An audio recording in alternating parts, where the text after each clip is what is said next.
In this video, I want to show you the last thing that Celeste saw before she passed away.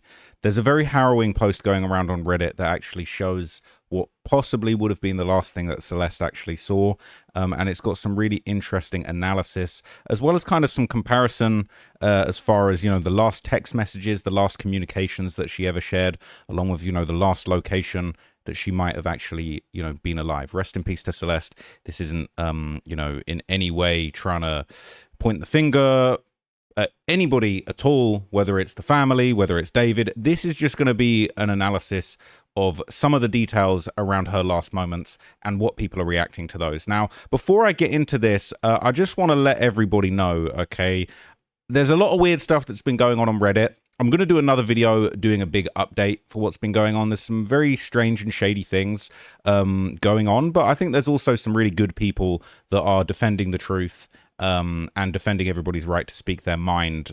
This whole thing about silencing the victims has been very dark, and I think there's some still very dark things going on, and I just feel terrible that there are other victims of David that are being pressured into doing things and saying things or not saying things, not feeling like they can speak their mind, and it's just really sad. So I want to let everybody know that I'm going to do a deeper dive into the Reddit. I don't want to have beef with the David subreddits. I'm not trying to have beef with them, but I'm always going to defend what I think is right, what I think is wrong, and the people that are being harsh. Now, with that in mind, I did mention in a previous video that just kind of, as an alternative, I do have my own subreddit, Tropology, r/Tropology, and we're in the early stages of this. I'm actually going to be building this up. I'm going to be moderating some people. You need to have a pretty good history on Reddit, right? I don't want to be seeing you talking about the family should be in jail, desecrating a body's only a misdemeanor, David's coming home. I don't want to see any of that nonsense in your history, but okay, if you're an honest person that's been following this case for months and your Reddit history shows that you have been very fair on both sides of this, you've been digging into this situation like me, I'd love to work with you to help build up my subreddit and make this kind of a very safe, welcoming place that we can kind of speak our mind, talk about both sides of this situation in a fair and sensible way, where people aren't going to be silenced or punished for having a different view to what other people think. So go and check out r/Tropology. This is early days, but I'm going to develop this. And again, I'm going to try and have some sort of truce with some of the people on some of the David subreddits. But at the same time, I think some of the mods, it's a little bit too suspicious, but other ones I think maybe might actually be, have hearts in the right place and actually might themselves be upset about some of what's happening behind the scenes. But I'll get into that in another video. And it really is no disrespect. I think the David subreddits have been an excellent resource throughout this whole situation and this whole investigation. But I do think that it is just very sad to see the sentiment on these subreddits that's kind of shifted over the months. And somehow we're now at a place where there's a very undue amount of blame on the family, and I am aware that r/DaveIdiots has now banned any discussion of Celeste's parents for a period of time, which I think is interesting.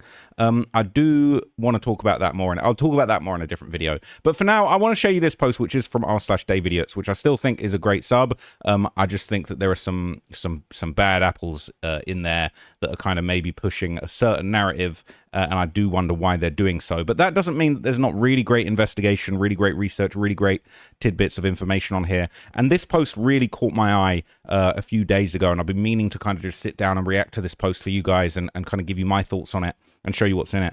This says, Celeste's last text that she read alive hints at David's surprise attack. Now, this is really interesting because I hadn't seen this before. And bear in mind, I've been looking into this case a long time. I've been diligently looking at all the various subreddits, even the ones that are no longer active. And this was actually something that caught me by surprise. I hadn't seen this image before. So this is apparently the image of what is actually behind the front door of David's house. So obviously this is the property, okay, everybody knows this house is now famous, to be honest. From what I understand, they're struggling to lease this house. I don't know who would want to live here after what allegedly went on right here. But obviously there's been a lot of discussion about, where this all went down. And it is pretty well understood at this point that, the dismemberment, potentially the murder, but certainly the dismemberment took place in this kind of garage it's a 3-car garage, but the door closest to the front door, entrance door. And, you know, there's pictures from inside. We saw pictures in court that kind of showed us a very deep investigation that this brickwork on the ground was covered in a substance that reacted when sprayed, possible blood, which then went on to match Celeste's DNA profile. So it's very, very interesting. Obviously, this is a very important place, but this is the first time we've actually seen what's behind that door. You can see this kind of gated sort of great door at the front here. You can see it here on the left. You know, this is when they were moving out, throwing out a bunch of stuff. I don't know why Diddy's there, but this is where it all went down. You know, there's kind of been a lot of reporting on it, and it's a beautiful home, honestly. I mean, it is a beautiful home, absolutely lovely property, you know, giant swimming pool, absolutely spectacular home. But what really is chilling is if you kind of look at this and you understand, you know, I often wondered what was the layout of this home? What was the kind of setup? Because it's sort of like quite an interesting layout. It's on a slope. It's got, the whole house is on a hill. Then you've got this garage that's kind of like on a hill too, which kind of, you know, it's, the building starts level here on the left and then it kind of juts out. So it's like this part of the garage is taller than the other part of the garage. It's kind of a bit strange. And then it seems like the first floor, the actual living space, is above the garage. And it didn't make loads of sense to me until I actually saw this image. There's kind of a few other images, I believe, going around. This was a... yeah, this was... let me find a better picture. You know, this is like an aerial image of the property, and as you can see down here, it's got this, you know, it's got a beautiful swimming pool. Seems like the sort of the living space here. He's got the, this is where like the living room with a piano and stuff would have been, and then it's sort of upstairs sleeping quarters, and then below all of that is this garage. And then I don't think that there was anything. Maybe this was kind of like an extra living space here, or maybe the garage extended outwards. But it's like it's got a huge footprint, but it's kind of quite an interesting shape. You know, we've got this big, well, not big, but you got a swimming pool, a whole pool deck. I don't know if maybe it was all just like pool machinery underneath there. But it's a massive house. But the idea that that's the front door, so this would have been where Celeste actually walked through before she passed away. And the reason we know that specifically, we had that basically Celeste had kind of gone back and forth with David about, oh, I'm nearly there, you know, a few minutes away, let me in. And this was exactly what David had said to her: gate open, door unlocked. And now we know specifically, we can see there's this kind of gate here. So he's saying the gate's open and the door's unlocked. So he's unlocked the front door and he's opened this gate that kind of sticks out in front of it, that sort of metal barred gate. And what we can't see here, but is apparently the case, it says the garage door is behind the front door. So when it comes to that garage door, or sort of inside that garage, you can kind of see here that there's sort of like, you know, a little interior door on the left that would have led from behind that front door here. I suppose it would have been tucked away there, and it would have led into the garage. Now, what's interesting about that is this is super creepy. I'm not going to lie to you. Like the way these stairs are composed, the idea that you have to walk up a giant flight of stairs, I mean, it's definitely not handicap accessible property by any means, right? Don't appear to be any sort of elevator or anything like that. All the furniture, I don't know how they moved the grand piano up there. Must have been an absolute nightmare. But anyway, you got all these stairs you have to get up as soon as you get to the property. And it looks like you actually have to walk inside the property, close the front door in order to then access the side garage door, which is kind of over here to the left, which is kind of interesting to me. Wow, I just found out something mental about this house that I've not seen anywhere before. I cannot believe this. Okay, so look, I'll tell you in a minute what I've just found, okay? But basically, like, these are some kind of more, you know, fancy high-end pictures of the property, and we can just get a better idea of its footprint, which is quite interesting. In these, I was really looking for a picture of David's kind of actual, that stairway leading up to the garage, but I've not found it anywhere. I mean, that Reddit post is the only picture I've been able to find online. And these pictures, you know, they're very well done, they're very high end. I mean, it's beautiful. It looks like a beautiful home. That room looks a bit familiar. You know, this looks like the bathroom from The Stream, couple of bathrooms, couple of bathtubs. Now, when you see the outdoor area, you can really get a gist of just kind of how open and sprawling this was. It actually had like a really beautiful view. It kind of has these little like side balconies, sort of veranda type things. This is the sort of outside area on the other side of the property, on the other side of this, grand piano there, some more of the bedrooms. So it's like just such a beautiful, large, sprawling property. This is like an outside deck area on the other side of the building. And obviously here, as you can see, it's kind of got these little side entrances. I guess this goes around the back of the property, around the perimeter. That's obviously the entrance that we're talking about. Very secluded. This is that sort of upper decking area. As you can see here, there's another balcony over there that's got an amazing view. You know, giant walk-in wardrobe, all these kind of things. Beautiful bathtub, bathroom, grand piano, pretty much as it was. And you look, as you can see here, this little side balcony has a beautiful view over the city of Los Angeles. It's just incredible. Now, what's crazy is we've got this very, very creepy picture of inside the garage. And obviously, a lot of this equipment actually was referenced in the hearings. Obviously, this brickwork floor was, you know, allegedly covered in blood. You know, this exercise rowing machine had Celeste's alleged blood on it. You know, these gym mats were apparently, you know, torn to shreds with alleged chainsaw marks. I don't know if that's quite what you can see here. These sort of little, that looks a bit like a scuff mark there, but I can't be sure. That I'm not gonna lie, this one here at the bottom here, if you can see that little line, that looks a little bit like what we saw in court. I'm not gonna lie to you. Could just be a little artifact. These pictures could have been taken before, but again, this is allegedly where it happened, right? And it's just chilling to see. What's really interesting though, that I just found out, I didn't know this. Apparently, this property used to belong to Halle Berry. Okay, because I was looking for this property, I was looking for details on it. This is the same property, the exact same swimming pool, same shape, same size, same veranda. This is the same property. These are sort of some more images. I think these are quite similar. They're different to the listing that I just showed you a minute ago. This appears to be the property completely unfurnished. But as you can see from the shape of the swimming pool and these two doors here and the roofing there, this very much is Halle Berry's property, right? This is the property that Halle Berry used to own. So, you know, it's even got the grand piano and shit in there. So it's exactly that. Literally, it was Halle Berry's old crib where this happened. Mental. Did not know that. But anyway, I was really looking for you know, possibly some kind of image of you know, going down those stairs. What this seems to be here, it looks a little bit like this could be the stairs from above. What we haven't really seen much of is kind of a view of, you know, when you walk up these stairs, what do you see? This would have been the first thing that you would see as you walk up those stairs into the property, into the open area. And if you look at these lights here on the left, the sort of on the sideboard here, that does seem to kind of add up with these sort of, these downward lights up here that you can see. So it does seem to me that that is actually the same part. But again, I've not seen any other images from this perspective. I wonder who took this. And interestingly enough, it's got an r/D4VD watermark on it. So I wonder who took this original image that hasn't been seen anywhere else. And Certain Wave, you know what I'm saying? Listen, right? We're gonna have to do our due diligence into anything that's going on. All right, all up in the r/D4VD. But it's interesting. This is a completely exclusive image. I haven't seen anywhere else.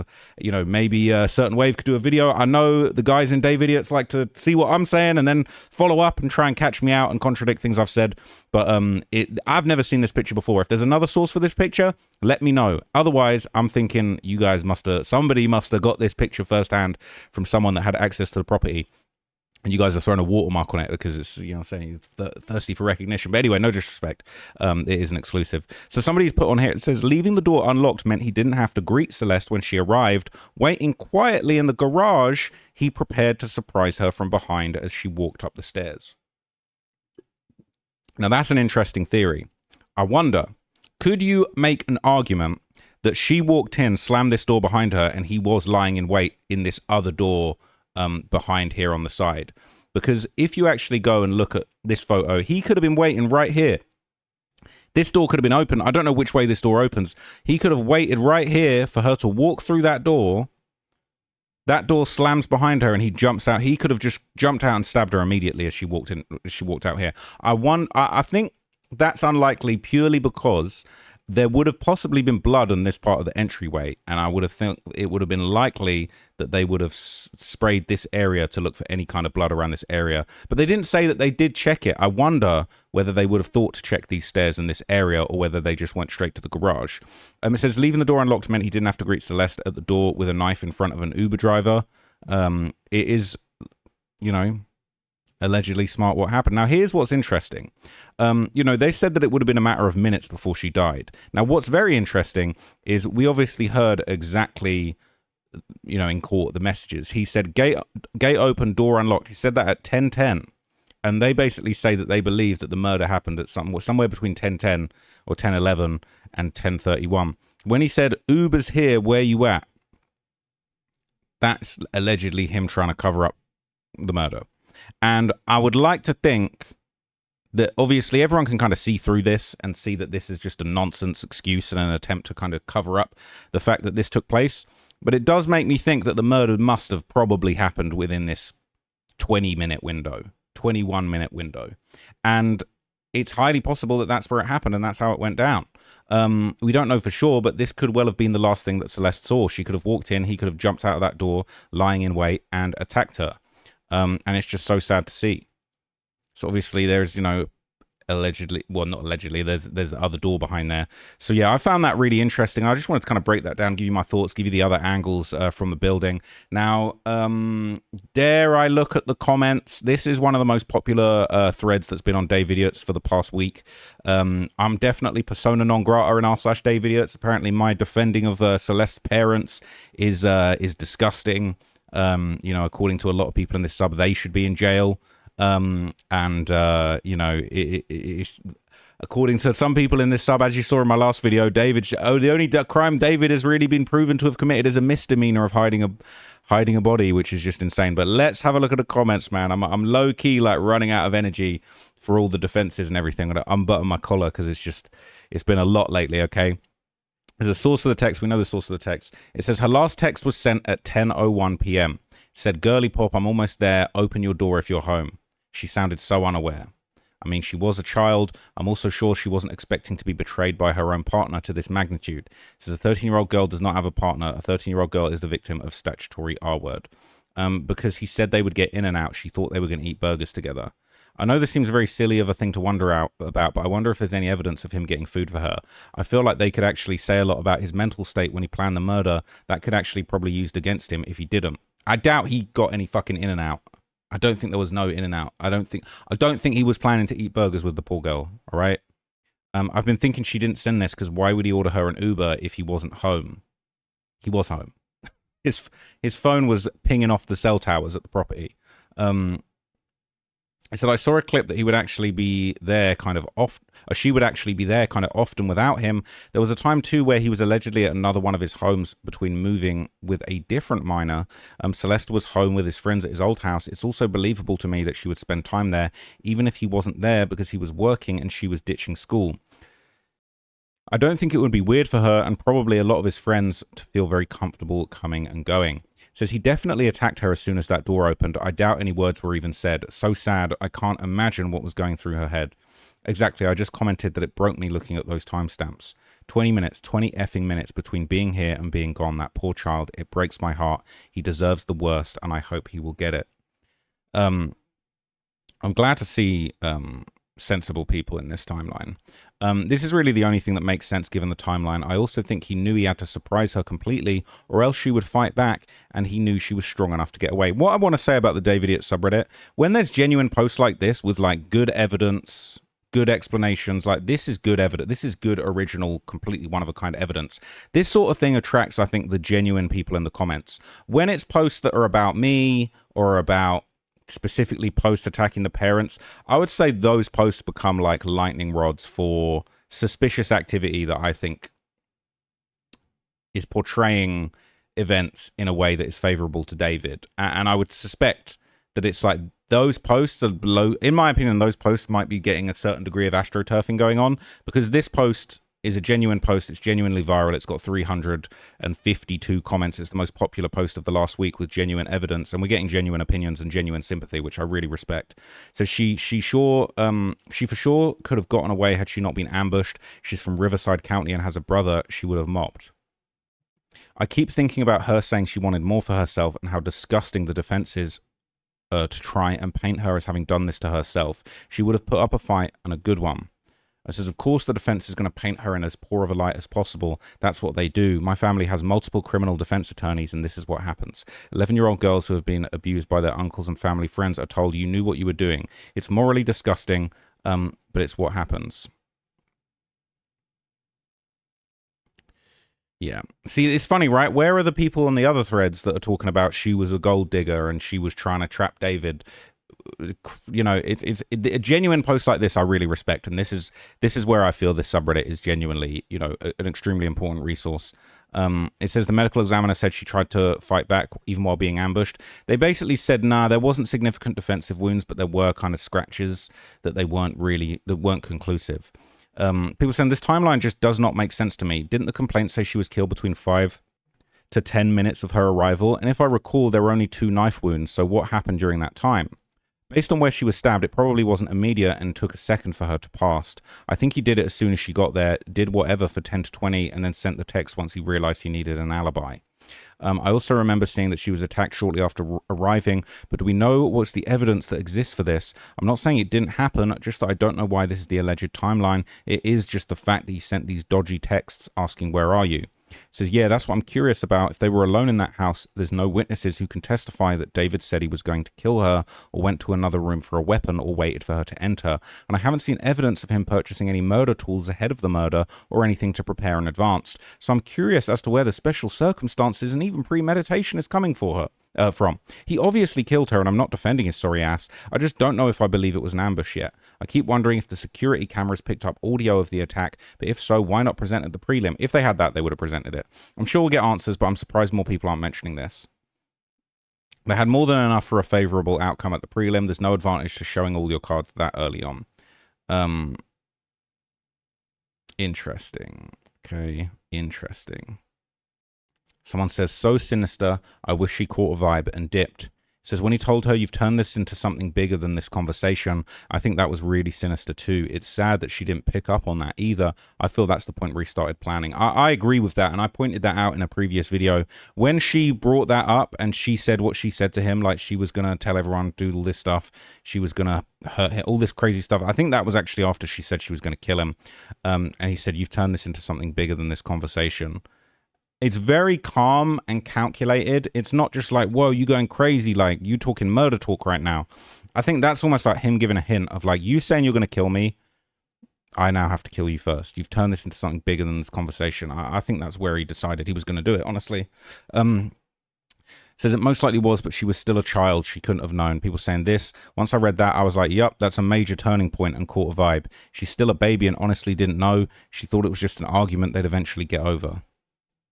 It says, we as grown-ups realize these shifts, but as a child, she just couldn't. It's such a tragedy. People saying, I don't understand how you can do this to someone you love, quote, love, not actual love, as he was a groomer, but he'd still known her for multiple years. One thing I'm confused about, some people say he was so possessive, so he wasn't about to let her move on with someone else. That's why he killed her. Other people say that he just wanted to use her for S from then on and shut her down once she objected or threatened to expose him. I don't know if we'll ever receive the answers to those questions. This case has got me so effed up. Rest in peace, Celeste. I don't know if any punishment will be bad enough for what she had to go through. After he's been sentenced in the future, I wouldn't be surprised if he jumps first at the opportunity to reveal his effed up mind in some documentary. He loves the attention.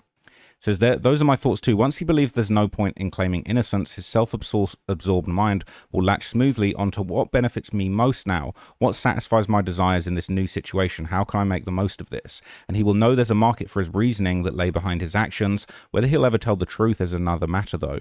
Another thing that's guaranteed, he'll frame it in exactly the way he thinks will get him the kind of attention he wants and that will reinforce the image he's trying to portray. I agree with that. I agree with that. This person says, this Uber driver isn't going to leave his car or hang around the place unless she requests it. Once she exits the rear door, he swipes complete and runs off to the next pickup since Hollywood Hills is a safe Burby area.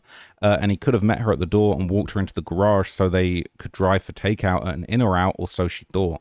You'd be surprised, I'm female. I'd say 80% of the time when I'm traveling alone, my Uber drivers wait until I've got to my front door before driving off. People saying I'm female, I'd say 80% of the time they don't wait. I've had to ask them, this is my first time here, can you wait till my friend comes? Not to be contrarian. I was actually surprised last week when a woman driver waited till my friend wait for my friend to open the door. And what was said about the camera outside his house, do we know? Now, that's interesting, right? Because that was proven. These two arrows in this picture of the house, they're pointing to cameras. Those are cameras that were outside the house. There's literal cameras right out front. Now, this is something I kind of found bizarre about this situation, because we saw surveillance footage of him going into his house after he parked the car from another person's house. We saw that at the prelims, but they made it very clear that there were cameras that were operating right outside literally on his own property. Now, it's all well and good to say, oh, okay, he could have turned those off. They could have been, you know, removed or not operational. But it's kind of just like, yo, like, what was going on with those cameras? Like, why weren't they recording? Why was there no usable footage from those particular cameras? Like, what? Like, where was that information, that research? Sorry, I'm trying to get my chair just the right level. It was a little bit shocking. Like, where is that info? We needed that. What was said about the camera outside his house? Do we know? Too much time has passed for them to be able to recover the footage. Apparently, they said it was gone. That is just tragic. Okay, people saying there's no way this is true. Could be many security cameras override themselves after a certain period of time. Maybe he deleted it. Maybe he set that setting up. Possibly I don't have security cameras. That's an incredibly unhelpful function when situations like these come into play. It's because they don't have infinite storage. But like, you know, they managed to get footage from the neighbor's house. That's all I'll say. We did see some footage that came up. So that would explain the lying in wait. Based on texts, she wasn't alive for more than 3 to 5 minutes based off texts. I thought the lying in wait charge was because he waited for her to come over with the intent of murder, not because of the surprise attack. It was kind of sounded like both. Lying in wait is basically an ambush. It involves hiding or watching the victim to launch a surprise attack. I think in totality, like inviting her over in Uber that you arranged and telling her you're going to get in and out and talk and just be okay, and then she gets murdered. That's kind of everything. It's all part of this ambush. You gave her false pretenses. You didn't say, come over, I'm finna kill you. You come to my crib, I'm finna fight you, I'm finna beat the shit out of you. That's not what was said, okay? It says no, because if you open that door, it means, that means she's really close. Like, why did he ask where she was after 20 minutes? If I open the door for someone, I'm waiting 10 minutes max to ask them where they are. Facts. He probably didn't plan to message her. He likely murdered her, moved her body into the car, and then it just sprung to his mind while he panicked. I doubt it was a thing of, right, I've killed her, now I need to message her to cover my tracks. I would have thought it would have been more like, oh shit, let me do this real quick. This is a good idea. Within 21 minutes or something. So it says Celeste was killed between 10:10 when the Uber dropped her off and 10:31 when he sent his first message of fake concern. All right, so yes, 21 minutes. Seems like a long time, but that would go quick doing something as heinous as he did. It's unknown to the public at that moment if she was killed almost as soon as she entered, or if maybe they had talked first. The prosecutors will reveal what they believe in court during the trial with evidence, I'm sure. Let's just say maybe Celeste and David both talked for a couple of minutes before David did what he did. Then he likely lured her into the garage and stabbed her, waited for her to bleed out on the floor. I'm pretty sure it was said that Celeste's wounds would have killed her in minutes, specifically minutes. Let's say all of this would amount to around maybe 10 minutes. He then allegedly placed her in the trunk of the Tesla, supported by the amount of blood that was found in one of the compartments in the back of the car. This is likely where he kept her until dismemberment, although there are obviously theories suggesting that she was buried out in Santa Barbara for an amount of time. I don't know about that. At this point, I would guess he could also be panicking. He had literally just committed a murder in his own home. He would have been on edge. So any sudden noise would have spooked him and caused him to stop what he was doing. I'm guessing Celeste wouldn't have had her passport card or all of the phones, so he would have had to go and search for them around his house, put them in the car, and that's when I think it would have sprung to his head that he should message her for an alibi. This is just me making sense of that time gap. Could have played out differently to this, of course. Comment has been removed.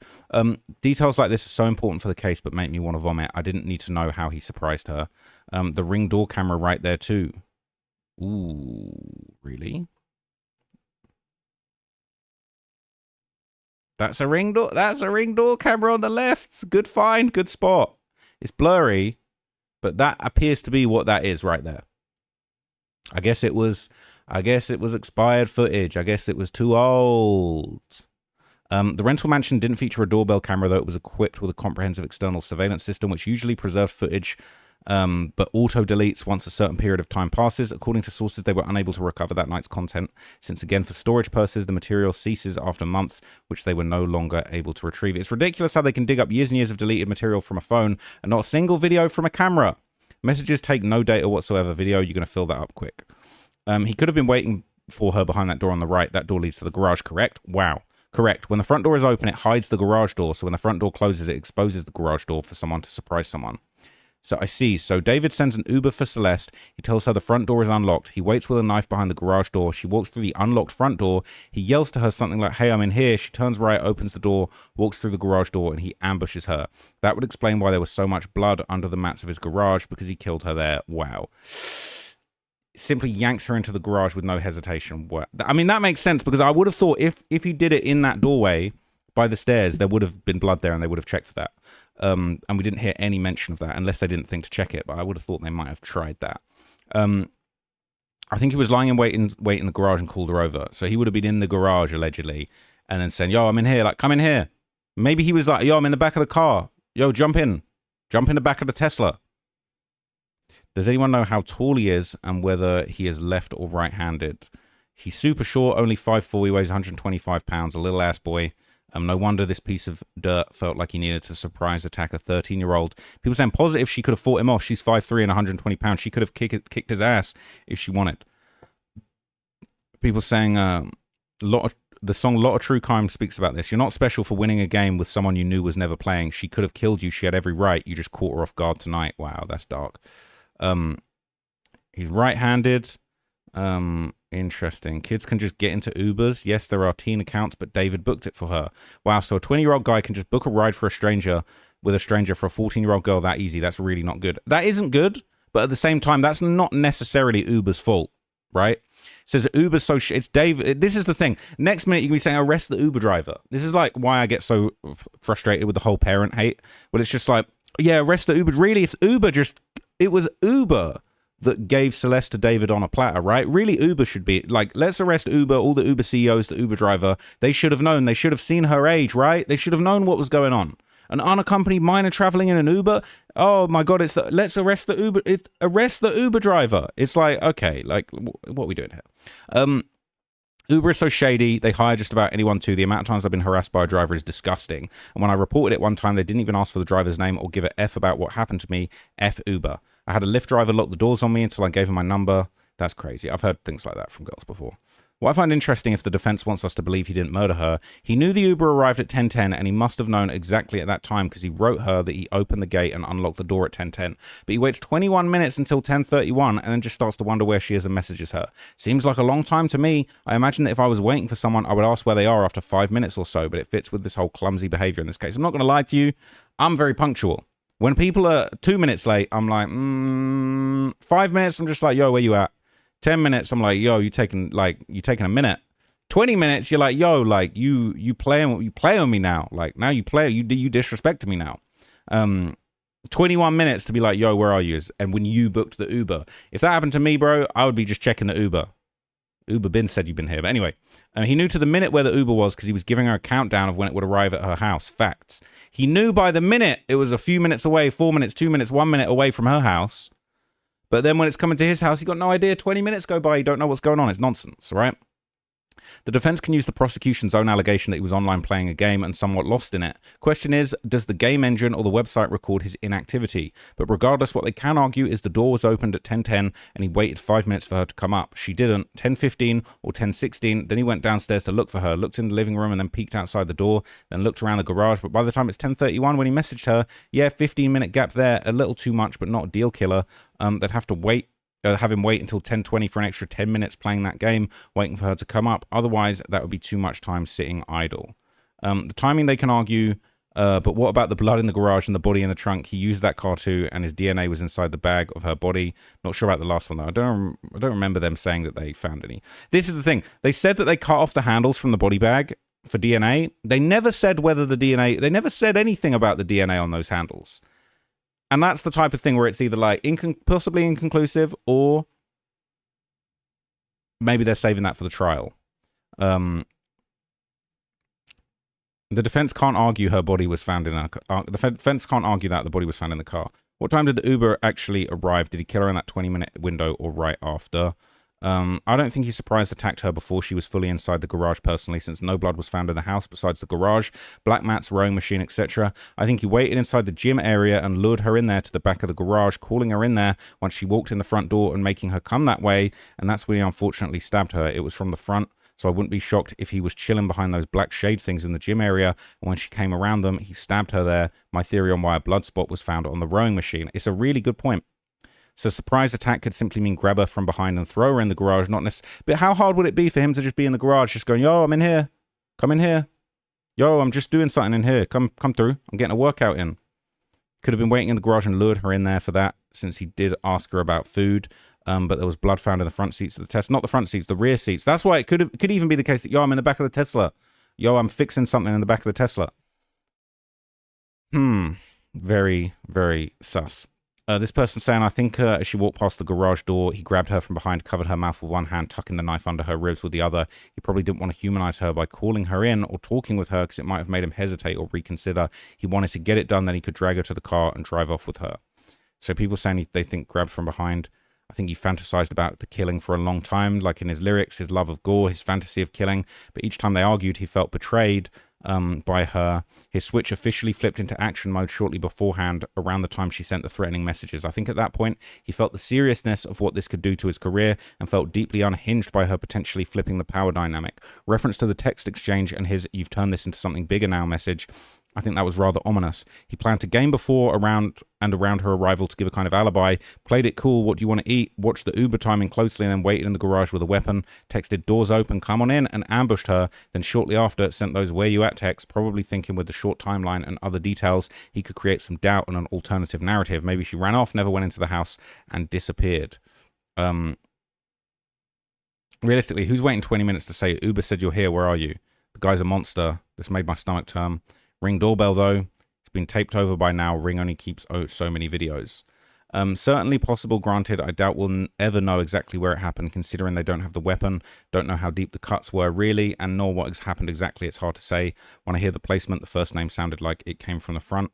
The first time sounded like it came from the front, but I could totally see it happening like what you said, for sure.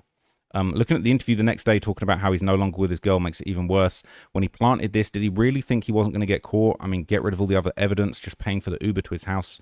I mean, that alone is enough to get you. That is crazy. It's crazy that, like, a lot of people, a lot of people seem to think, people saying, I really do think she filmed her murder. If he's on Discord, how I think he is, he def recorded it. Some of those Discord weirdos literally record everything, all conversations and pictures and videos, because they use it for blackmail afterwards. One theory I had is they had a quick chat while she sat on the rowing machine, where he had her sit down and wait for a surprise that he had and stabbed her there. I wonder why they found blood on it, and there really isn't any place to sit down other than the floor. She probably freaked out as she started to bleed out and collapsed near the door, which was her only escape route. Kind of makes that audio that was posted a few days ago seem really eerie, since you can hear the loud music and a girl crying why. I wouldn't be surprised if the dirty effer recorded it, and there's still a phone missing. This is beyond sickening. I think it would have been in his iCloud potentially. They're saying, wasn't he on like a VR game when she visited? Apparently they were saying a virtual reality game, but I wonder if that really is like, they're really talking about like a Roblox, or just a game. Maybe they're referring to virtual reality as just like a video game. I don't doubt that he hid while she let herself in. I'm just waiting to hear how he was able to stab her and not leave pools of blood. There were pools of blood. There was a lot of DNA found under the black mats in the black area of the garage. On the black mats, he was terrible at cleaning stuff up. I wonder if, because there were other people's DNA, I saw this theory going around elsewhere, that maybe he had put a bunch of fake blood all over the place in the garage that he'd use for his shirts, and then had someone come and help him and say, bro, I spilled fake blood all over the place in the garage. Can you help me out? I wonder if that's what was going on. Says, my theory is waiting alongside the wall where the mirror is. She walks into the garage just a bit, and he stabs her the first time, making the lower injury on the near liver. She tries to run further into the garage instinctively to escape, and he catches her and makes the second upper stab wound, and she falls down and bleeds out or dies near the gym mats. He's stabbing her through the tube top, and I think the blood would be soaking her clothes, but not necessarily saturating the floor. That's why I see a bigger blood stain where she would have succumbed to her injuries. Now, what's actually quite interesting and sort of weird about this whole thing that doesn't quite add up to me is this detail. When you look at the picture of the garage, this is so different to what we were shown in court, and this is so different to what was visible. Where is it? This is so different to what was visible from the outside. Now, I'm not entirely sure. I have a feeling that what we're looking at here is from the corner. So if I could, let me give you a good example of a different angle.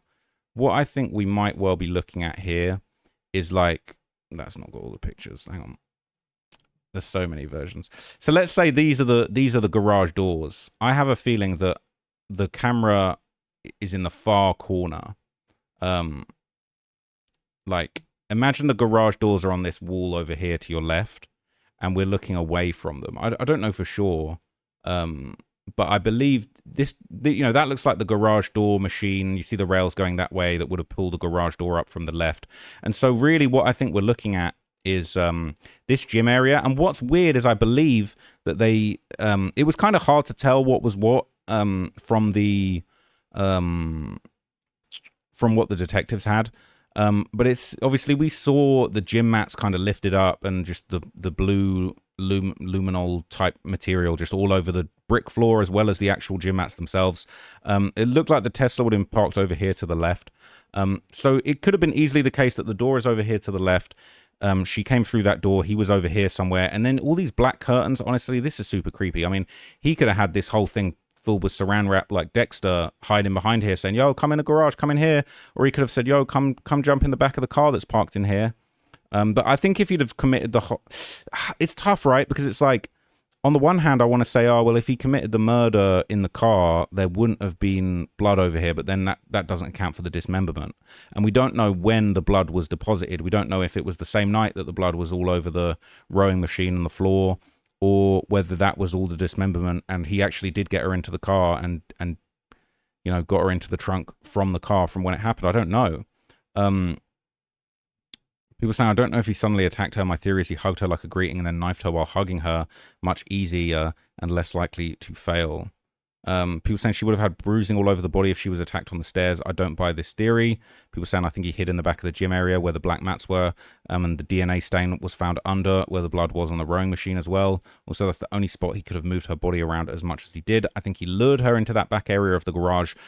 When she arrived, he called out to her from the garage. She went and murdered her there. There was also zero blood evidence found inside the home, and with how lousy he was at the cleanup job and discarding of certain evidence, I couldn't see him cleaning every speck of blood from that front entrance. Interesting. So as far as I'm aware, there was no blood evidence on the stairs. And people saying they don't have the ring camera footage.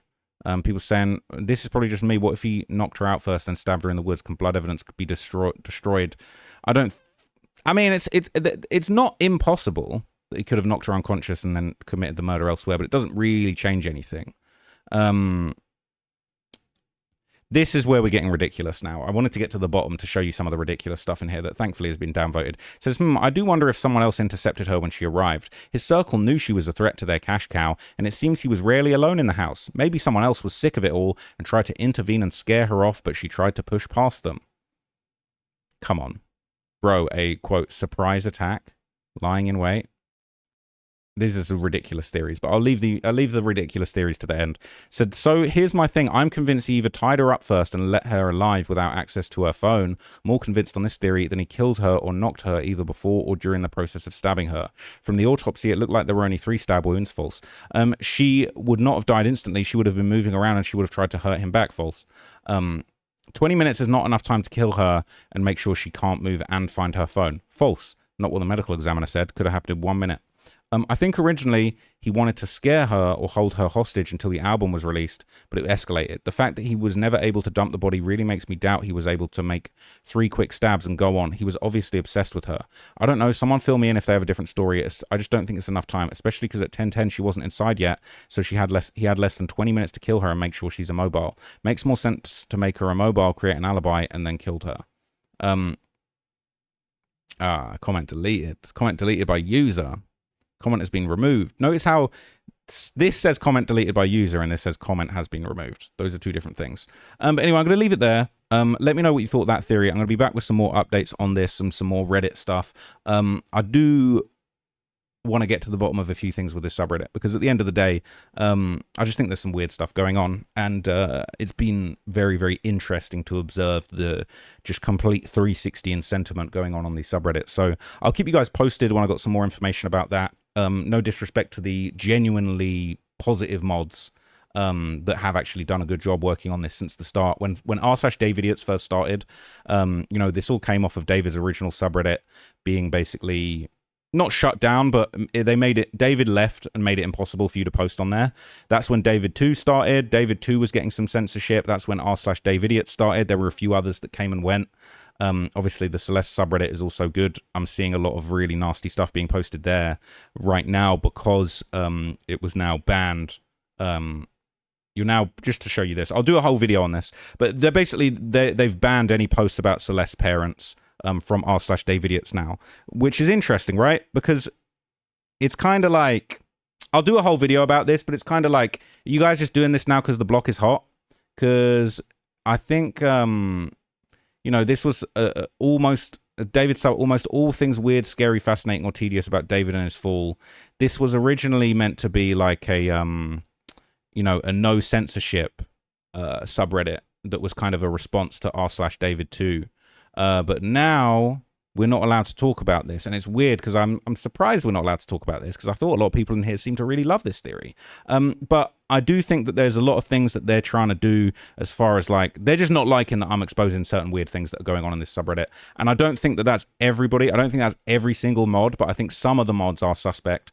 Some of them I think are probably as confused as I am and you are. But anyway, I'll do you guys an update on that once I've got some more information. And join Tropology if you want to interact with me directly. You want to have a place that you can kind of share your theories there. We can discuss it. I'm going to be looking for mods, and I'm going to be looking for people to help me moderate, well, help me run this whole thing and kind of just, you know, think about smart ways that we can plan this and run this and make sure that this works nicely. So I appreciate you guys watching this. I will keep you guys updated on everything going on about the case, about the Reddit dramas, about the social media, the discourse. Everyone say, oh, you talk about his Reddit. Well, I was at the courthouse nonstop, all right, day in, day out, getting there at 6 a.m. to make sure that I could actually get on at least the standby list if I didn't win the lottery. And, you know, now I'm back and the hearings are over. I'm back on Reddit, keeping an eye on what's going on, policing what's going on. And I think there are some very suspect narratives that are going on, and the timing of it is so suspicious. As somebody that's been tapped into the Reddit from the start and also went to the hearings, it's just a little bit sus. But I don't think there's anything wrong with that. I don't think there's anything wrong with asking questions. But yeah, I will see you guys in Tropology. I will see you guys on the various subreddits. Thank you for watching this video and supporting me.